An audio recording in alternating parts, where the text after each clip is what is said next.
हरि बोल, हरे कृष्णा। देखिए, थोड़ा गंभीर विषय है। यही विषय है कि हमें अपने दुखों से अगर निकलना है, इस कृष्णा भावनामृत को समझना पड़ेगा। भगवान अपनी लीलाओं में हर तरह की शिक्षा दे रहे हैं। बुक में भी, गीता में भी खड़े हैं कि तेरी पांचों इंद्रियां, जो कि अर्जुन महाराज के रथ के पांचों घोड़े हैं, कान, आँख, नाक, जीवा, मुझ में लगा। अंट संट खाने की बजाय प्रसादम खा, मेरे वचनों का अनुपालन कर, मेरा नाम जप, मुझे सुन, तो तेरे जीवन में, जो तेरे हृदय में मैं बैठा हूँ, जीवन में सुख भी आएगा। हृदय में कान्हा जी बैठे हैं, वो हमारे शरीर रूपी रथ के सारथी बनेंगे। तेरी इस जीवन की जंग, महाभारत की जीत पक्की। जब मैं तेरे रथ का सारथी बन जाऊंगा, तेरे शरीर रूपी रथ का, तेरी जीत पक्की। जैसे अर्जुन महाराज की इस महाभारत में हुई थी, वैसे ही तेरी इस जिंदगी की जंग की महाभारत में जीत पक्की। तो ये कृष्ण भावनामृत का ज्ञान लीजिए। इस जीवन की साइंस से आपका उद्धार होने वाला नहीं।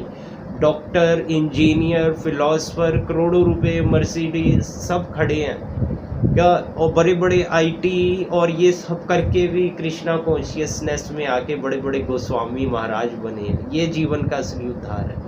उन्होंने अपने ज्ञान को भी इधर लगा दिया, अपना तो उद्धार किया, लोगों का भी कर रहे हैं।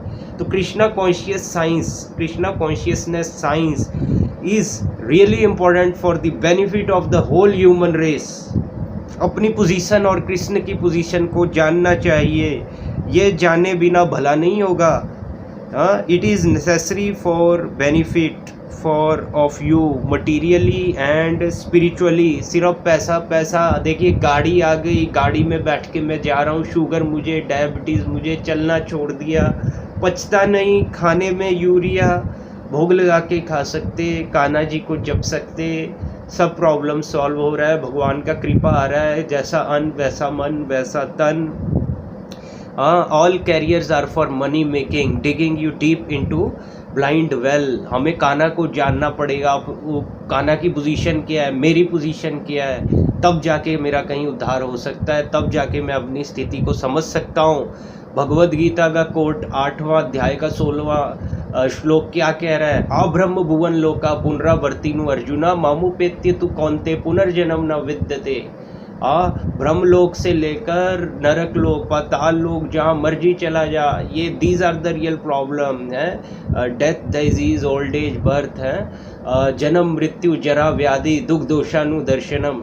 जन्म भी एक दुख, मृत्यु भी एक दुख, और ये डिजीज़ और दुख तकलीफ भी एक दुख। दोषानुदर्शनम, मैं खुद को शीशे में नहीं देखता, दूसरों को देख रहा हूँ। हर तरह के दुख हैं। पृथ्वी के नीचे 7 लोक, पृथ्वी के ऊपर 7 लोक, ऊपर ब्रह्मलोक, चारण लोक, गंधर्व लोक, सिद्ध लोक, सबसे ऊपर ब्रह्मलोक, उससे ऊपर वैकुंठ लोक, सबसे ऊपर गोलोक वृंदावन, जो कि 26 गुना बड़ा है आकार में, जहाँ की लाइफ इटर्नल है, जहाँ की आत्मा चली जाए वो असली मोक्ष की प्राप्ति है। कान्हा जी के चरणों में वो मोक्ष से भी ऊपर है, जहाँ कान्हा जी की नित्य लीलाओं में हम विराजमान हो रहे। आत्मा का प्यास केवल परमात्मा बुझा सकते हैं। और नीचे 7 लोग क्या हैं? अतल, वितल, सुतल, तलातल, रसातल, पाताल।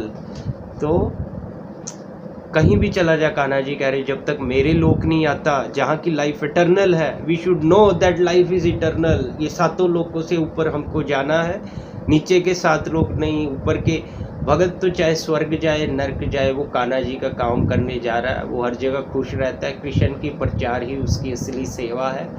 और जो है शिव भगवान का कार्य है, वो शिव भगवान का कार्य देखता है। भले भगत जो है वो नरकाशपी स्वर्गाशपी तुल्यादर्शी, नरक और स्वर्ग का एक तरह से एक ही उसका है, तुल्य करके मानता है।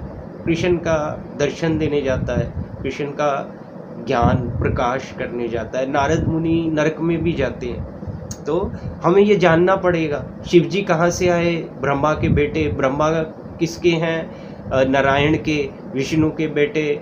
फिर विष्णु कैसे आ रहे हैं? कृष्ण, ये महतत्व कहाँ से आ रहे हैं? कृष्णा से महाविष्णु का प्राकट्य हो रहा है, जो कि एक जाइजेंटिक फॉर्म में लेटे हैं। फिर उसके बाद महाविष्णु से सिरोदक्षाई विष्णु कैसे बन रहे हैं? उनके 84 लाख रोम रोम में अनंत कोटि ब्रह्मांड कैसे प्रकट हो रहे हैं? 84 लाख जो रोम रोम होते हैं, जैसे हमारे पसीना आता है वहाँ से एक एक ब्रह्मांड प्रकट हो रहे हैं। उनकी ब्रीथिंग इनहेलिंग से एक्सेल करते हैं फिर ब्रह्मांड। एक टाइम लिमिट होता है, कई कल्प बीत जाते हैं इस टाइम लिमिट में। और फिर कैसे वो जो है महाविष्णु अपना विस्तार वो ब्रह्मांडों में कर रहे हैं, गुण अवतारों का रूप लेकर, विष्णु ब्रह्मा और शिव का।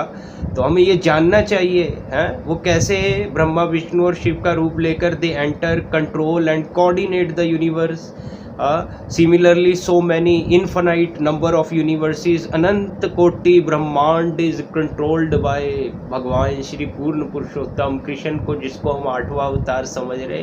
अरे वो तो छाया लेके आ रहा, वो खुद को छाया बता रहा, he is the real hero behind Vishnu. कैसे उसके अनंत कोटि ब्रह्मांड वो विष्णु के द्वारा प्रकट करा रहा है, कैसे भगवान लीला कर रहे हैं। हमें ये जानना चाहिए हु इज़ कृष्णा, अद्वैतम अद्भुतम अनादि अनंतम अच्युतम पुराण पुरुषम नवयौवनम च। One should know this science for his benefit. Hare Krishna.